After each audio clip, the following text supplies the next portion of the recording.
Sobat Diet Kalori, bertemu kembali dengan saya Ruben Eka, founder dari dietkalori.co.id. Dan di kesempatan kali ini kita akan membahas tentang faktor genetik yang menjadikan seseorang untuk sulit menurunkan berat badan. Jadi secara genetikal atau dari DNA itu bisa muncul informasi kaitannya dengan kenapa seseorang bisa sangat sulit untuk menurunkan berat badan. Apakah metabolisme tubuhnya melambat dan sebagainya. Nah, itu bisa diketahui dengan uji laboratorium. Nah, faktor genetik ini yang mempelajari antara DNA atau genetikal seseorang dengan kemampuan seseorang untuk menurunkan berat badan itu disebut sebagai nutrigenomik. Jadi ada korelasi antara genetikal yang ada pada diri seseorang dan kondisi di mana mereka cenderung sulit untuk menurunkan berat badan. Nah, cara untuk mengetahuinya biasanya itu diambil dengan sampel darah. Jadi diambil darahnya, kemudian di beberapa laboratorium di Indonesia sudah melayani pelayanan nutrigenomik ini untuk mengetahui dari sampel darah tersebut kita bisa mengetahui apa yang sebenarnya terjadi begitu ya. Apakah kita mengalami metabolisme tubuh yang melambat dan sebagainya, terus kemudian nanti bisa diberikan anjuran kaitannya dengan pola makan dan olahraga yang sesuai dengan genetik yang ada pada diri kita seperti itu. Jadi lebih katakanlah spesifik, paling sesuai dengan yang terjadi terhadap tubuh kita, dan informasi tersebut disimpan oleh DNA yang kita miliki.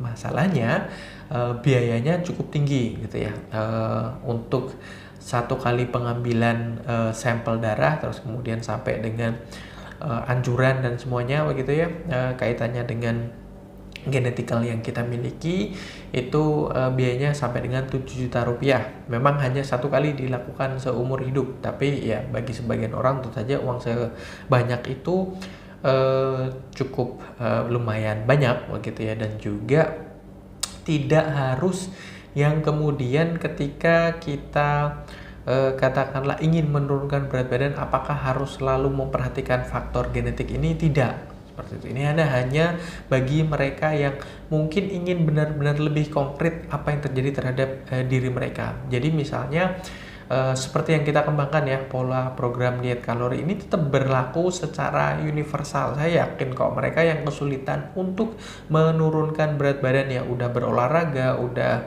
membatasi pola makan dan sebagainya, belum benar-benar memperhatikan jumlah kalori yang mereka makan. Mereka hanya berpatokan terhadap porsi ya, banyaknya porsi atau mungkin durasi ya, artinya berapa kali mereka makan seperti itu. Mereka mengurangi misalnya makan cuma satu kali sehari, tapi jumlah makanan yang mereka makan dalam satu kali tersebut jauh berlebih dibandingkan kebutuhan kalori harian ya. Mungkin karena menu makanannya yang terlalu rendah nutrisi dan tinggi kalori begitu ya, biasanya makanan-makanan fast food, dan mereka menganggap bahwasanya hal tersebut tidak masalah karena mereka cuma makan sekali saja, padahal sekali tetapi jumlah kalorinya tinggi ya sama saja seperti itu. Nah, jadi hal-hal semacam seperti itu bisa lebih konkret begitu ya ketika kita menjalani atau melakukan tes dari DNA kita dan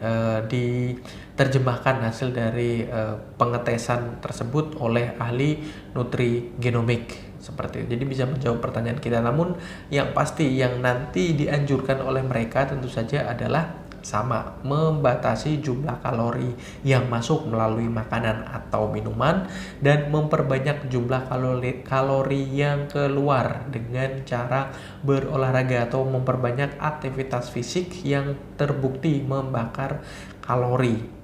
Mungkin dari yang pertama yang pola makan gitu ya, di situ bisa lebih didapati informasi misalnya secara spesifik ya, tubuh kalian misalnya selama ini terlalu banyak mengkonsumsi protein atau terlalu banyak mengkonsumsi karbohidrat atau terlalu banyak mengkonsumsi lemak. Nah, data itu semuanya tersimpan di dalam DNA yang kita miliki. Jadi kita bisa lebih introspeksi diri ya dengan menurunkan kadar jumlah karbohidrat yang dimakan atau protein atau lemak ya sesuai dengan yang selama ini terjadi pola dalam kehidupan kita, sekalipun kita merasa seolah-olah sudah mengurangi jauh pola makan yang kita makan. Tapi sekali lagi itu tidak wajib, itu tidak harus gitu ya. Kalau kalian benar-benar komitmen dan kalian tidak mengharapkan hasil yang super duper cepat, semuanya tanpa